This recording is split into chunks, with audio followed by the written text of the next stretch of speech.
Hello and welcome or welcome back to my channel. I'm Justine. I write the stories for this channel and our talented guest narrators read them for us. Today's video is a collaboration with Spencer from Don't Fall Asleep. This is part 2 of the story. To hear part 1, go to the link in the description for Spencer's video and then come back here. If you're joining me from Spencer's channel after listening to part 1, thank you for coming across, and without further ado, here's part 2.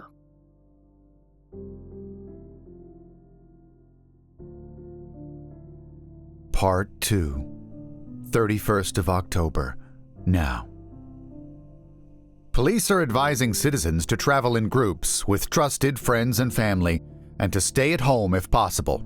Do not answer the door to anyone you don't know. There's no need to panic if the doorbell rings because it is Halloween and older trick-or-treaters might still be out, but we advise against answering the door after this evening's disturbing events. We will provide updates as soon as we have them. Alejandro switches off the radio. He sighs at the sorry state of the world. 2 women have been murdered, one in her home after opening the door to her killer, and another at the retail center where Jen works. The identities of the victims haven't been made public yet, and details in general are vague. At least it can't get worse than last Halloween. He pours himself another finger of bourbon. A few months ago, a friend said he's been giving Damon Salvatore with his drinking since the accident last year. Alejandro doesn't know who that is. He doesn't know himself anymore either. Everything he thought he knew before the accident feels false or insignificant now. 31st of October, then. "I didn't know they had a bonfire here," Russ said, shouting to be heard over the music. They were sat on a picnic bench near the food stands. Jen followed his gaze and saw the smoke. "Shit!" she cursed, grabbing her radio. "Alejandro, there's a fire! I think it's the barn or the funhouse!" The walkie-talkie crackled as Alejandro answered. "Aren't you at the barn?" Someone switched off the music. Now she could hear the screams.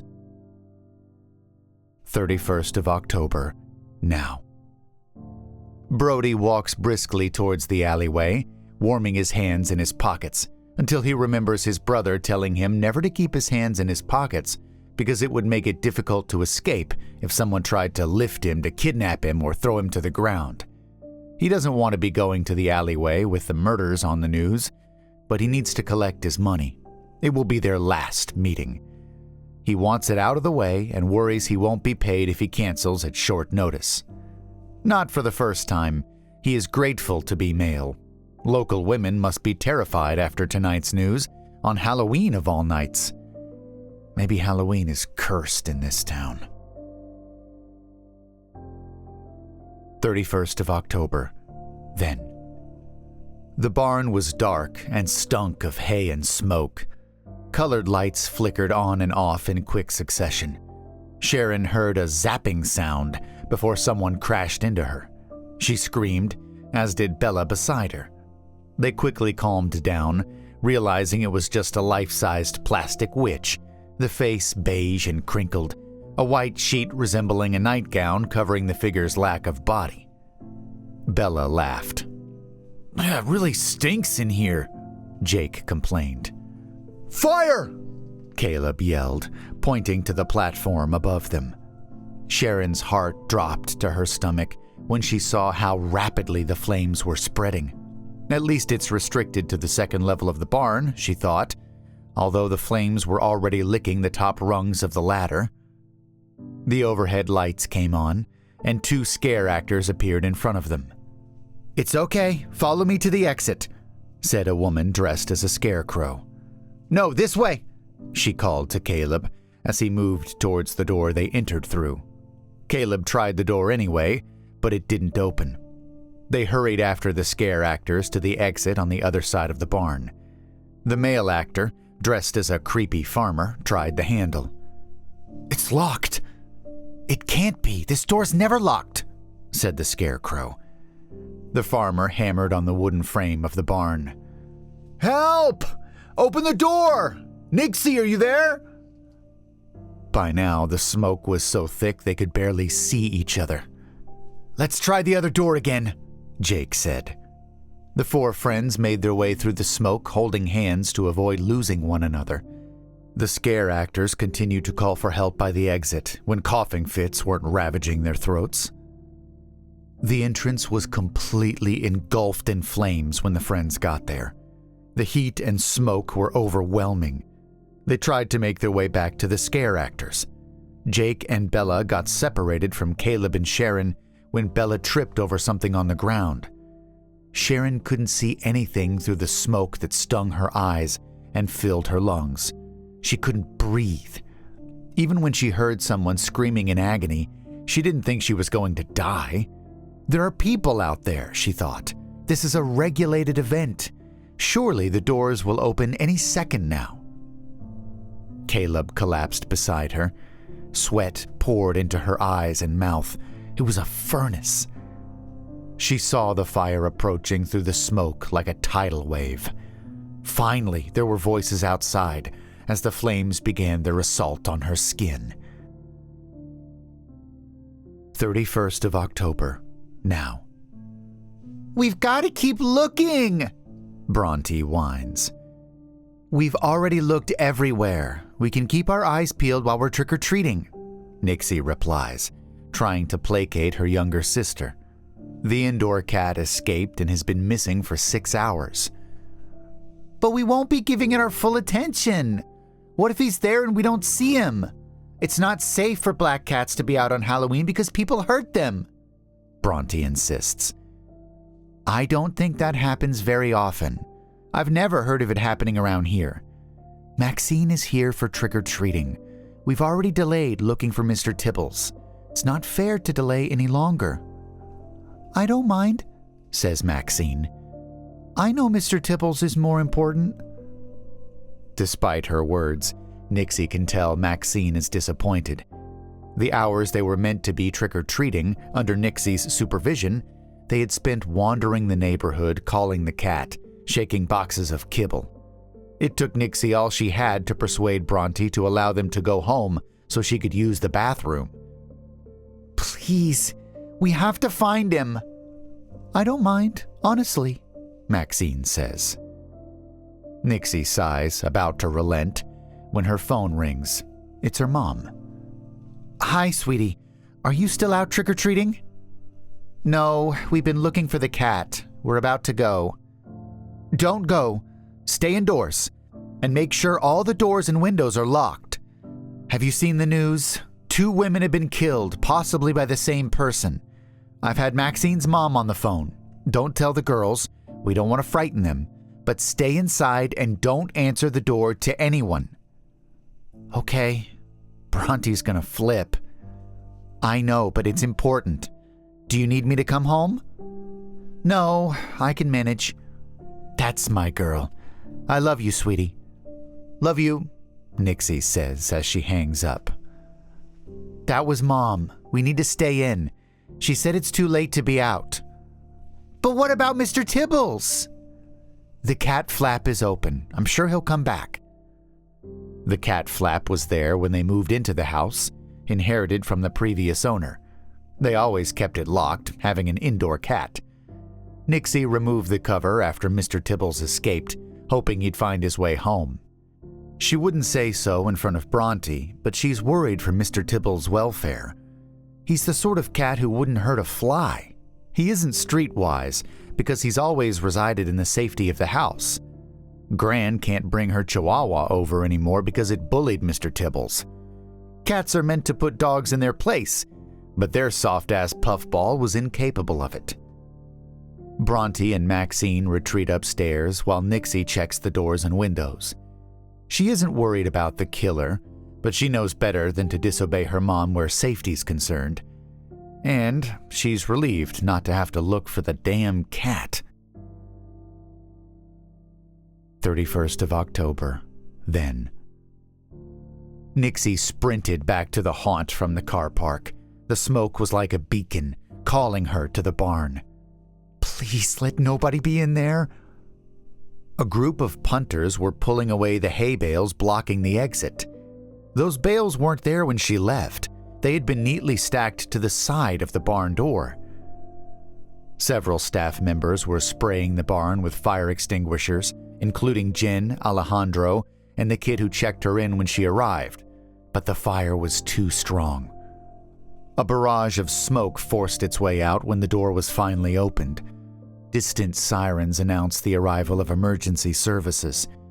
Nixie's hand went to her mouth as staff and customers alike pulled people from the barn. 4 people with horrific burns, none of them moving. Someone started delivering CPR to one of the casualties. The firefighters managed to douse the flames until blackened bones of the barn were all that remained of the formerly formidable structure. 2 more bodies were pulled from the wreck, so burnt they didn't look human. Nixie watched in horror as 4 of the 6 victims were pronounced dead on the scene. "Where the fuck were you?" Alejandro had to click his fingers in front of her face before Nixie realized that he was talking to her. Someone got injured." "Yeah, no shit," snapped Alejandro as he moved on to blame someone else. Nixie broke down in tears, collapsing to the ground. It was her fault. She shouldn't have left her post. If she'd been there, the hay bales would have been removed a lot earlier. Nobody would have died. But where was Jen? How did the fire start? She was dealing with another emergency. Was that so wrong? And why wasn't anyone at the haunted woods when Nate fell? 31st of October, now.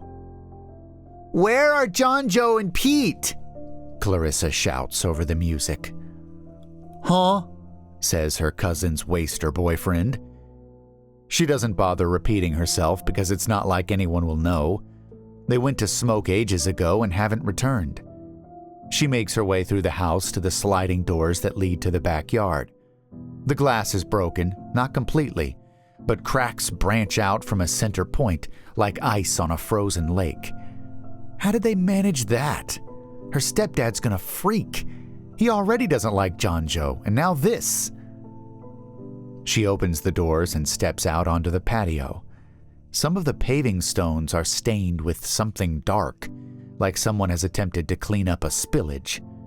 She turns on the light on her phone to get a closer look. Is it blood? Is this some Halloween prank? "It's not funny," she calls out, hating the tremble in her voice. A path of flattened grass is visible, like something heavy has been dragged to the shed. Is that more blood? She steps to take a closer look, creeping forward, as if a force is trying to pull her back towards the safety of the house, but a stronger force drags her to the shed. "If you're gonna jump out at me, I'm ready for it. It's not funny," she yells. As she reaches for the door handle of the shed, it occurs to her that if this is a prank, it doesn't make sense that they tried to wipe up the fake blood instead of leaving it in puddles. Her arm doesn't catch up to her thoughts, and she continues to open the shed. John Joe is lying on top of Pete, both with head wounds, both clearly dead. She stumbles backwards, a scream building in her throat, when she hits something solid where nothing should be. She tries to spin around, but an arm traps her in place, seconds before a knife slits her throat and she's thrown to the ground. Good riddance, Clarissa. Rissa recognizes the voice. She looks up at her killer as she lies bleeding on the lawn. The killer walks off. There's no effort to conceal her body in the shed, no time spent wiping up her blood. Clarissa's final thought is that her household is done with, and Alejandro and the others are next. 31st of October, then. Bella, Jake, Caleb, and the Scarecrow were pronounced dead on the scene. Sharon and the farmer died hours later in hospital. The victims' families filed a lawsuit against the organizers of the haunt, citing insufficiently trained staff and unsafe conditions. 31st of October, now. 3 more murders are announced in breaking news. The victims aren't named, but the street where it took place is revealed, and Alejandro starts to put the pieces together in his mind. The road where Clarissa lives, the mall where Oxygen works. He sees the intruder in the mirror when he goes to pour himself another drink from his bar cart. The bulky dark clothing doesn't fool him. "Hello, Melissa." She doesn't reply, like she didn't respond when he wrote letters to her and the families of the other victims. The lawyers advised against contact, but once he was personally cleared of any legal wrongdoing, he had to tell them he was sorry. The company that owns the haunt is still being sued, and the owner might face criminal charges. He's seen Melissa, Bella's sister, on the news, advocating for the victims. She looks very like Bella's picture, except Bella had 2 brown eyes, and one of Melissa's is green. After the accident, she underwent cancer treatment she'd previously decided against, giving her time to speak for the dead. Alejandro came down with food poisoning halfway through his shift that night. Between rushing back and forth from the portable toilets and trying to find John Joe when he didn't turn up to cover the car park, and it was an urgent situation with Pete having also abandoned the parking area, he was away from monitoring the overall haunt too long and too often. There was no excuse for Jen leaving her post, but Nixie was dealing with an injury at Clarissa's station because she wasn't there. Nixie should have radioed for help instead of leaving her post, but she was new and the training was hurried and minimal, with Brody often giving people the answers to get through it, with the team always pressed for time and personnel. But Alejandro recognizes those things for what they are, excuses. As manager, he should have noticed when Rissa and Nixie were away from their posts. It was his responsibility to make sure everyone was adequately trained. He thought he knew guilt, but he didn't, not until that night. Most people go through their entire lives without truly meeting guilt. "You know, I read a book once," he tells Melissa. "It was called You, not the one with Joe Goldberg, another one. At the beginning, there's a snowstorm and traffic on the highway comes to a standstill. A killer goes car to car, murdering any lone occupants. One man sees what is happening in cars ahead of him, but he doesn't run. I never understood that. I didn't believe anyone could have the nerve, whatever their circumstances may be. I understand it now." He pours a shot of whiskey with shaking hands. He swallows the drink, savoring its final kick. When he looks back at the mirror, Melissa is gone. 31st of October, now. Brody stands shivering as Melissa's car pulls up. He quickly gets into the passenger side. "You took your time," he complains, before noticing how sick she looks. "I had stuff to do. You know, I was told I was going to be okay by so many people who knew I wouldn't be, even doctors sometimes. So I know how to spot a liar, and you're not as blameless as you make out." "What do you mean?" I told you I should have reported Rissa for leaving the haunted woods unattended, but I didn't know she was going to smoke with John Joe in the barn, or that he wouldn't put it out properly. And what about those drunk customers who knocked over the hay bales because they were too busy taking photos? Well, that's who I blame. I bet they're lying about not noticing. They just couldn't be bothered to pick up their mess." "I believe them. It wasn't their fault. The bales shouldn't have been placed where they could cause an obstruction, especially with alcohol being sold and staff not monitoring dangers like that. How about you take some accountability?" "I have. I know I should have reported Rissa. I'm not talking about that. Did it ever occur to you that it wasn't a good idea to give people the answers in their inductions, so they never actually learned anything?" It's okay. Even if you'd been honest with me, it wouldn't have changed anything for you." Before Brody can register her words, a knife has slammed into his throat, traveling through his neck and into the headrest behind him. The effort of the attack leaves Melissa gasping for breath. Brody gurgles blood as he passes out from pain and shock. He briefly regains consciousness a few times before succumbing to the blood loss. Melissa gets out and moves to her mother's car, which she left nearby earlier in the day. Time to go to her final destination. 31st of October, now. The doorbell rings. They don't have a peephole or one of those doorbells with a camera, so Nixie ignores it. Bronte rushes down the stairs. Nixie stops her from reaching the door. "It might be someone bringing back Mr. Tibbles." "Mum says not to answer the door. It's really important tonight, okay?" "It's probably just trick-or-treaters." Even as she says it, Nixie realizes it's far too late for trick-or-treaters now. "Who is it?" she calls. No answer. They must have gone. "If it was about Mr. Tibbles, I'll never forgive you." "They can bring him back another time," Nixie snaps. And if he's dead, the delay won't matter, although she doesn't voice this thought. Bronte turns back to the stairs. Nixie is halfway to the kitchen when she hears glass shattering behind her. She spins around.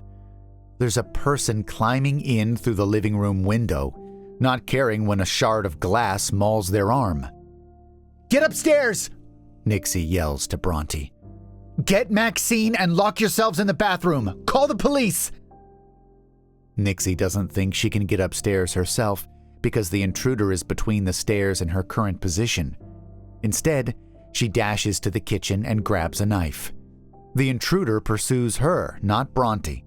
She doesn't have time to feel relieved about this before the intruder catches up to her. Nixie can see it's a woman with her hair up in a baseball cap. She recognizes her from somewhere. Following a swift kick to the wrist, the knife flies from Nixie's hand. Now she's unarmed, and the intruder raises a crossbow.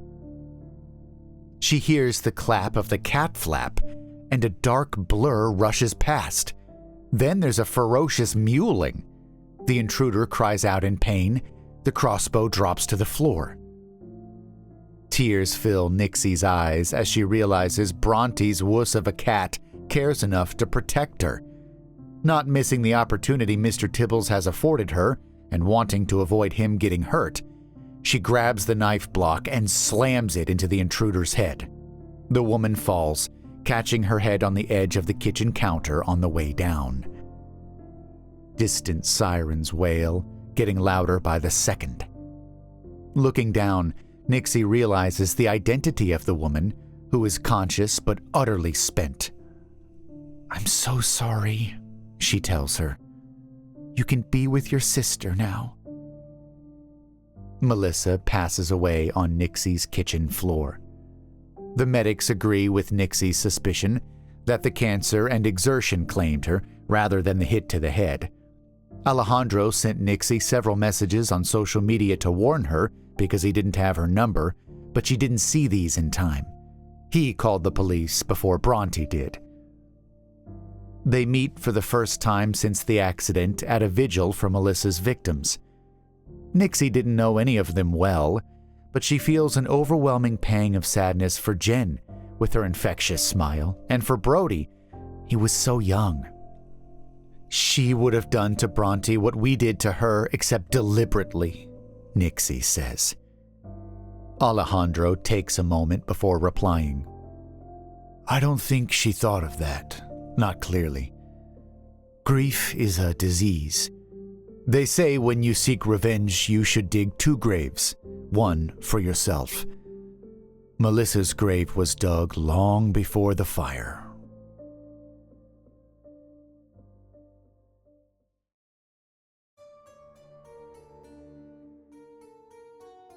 Thank you for listening to the end. Let me know your thoughts in the comments. I'd be interested to read your recommendations for horror books and movies. If you would like to support the channel, please join me on Patreon. I share bonus content over there, including alternative endings to stories posted here on YouTube, new stories in audio format exclusive to Patreon, book reviews and recommendations, writing advice from my own experience, updates on my novel, it's a thriller with a generous splash of horror, and cat content, because of course. Basically, it's a fun time and I would love for you to join me. Until next time, may your nightmares be blockbuster horror movies.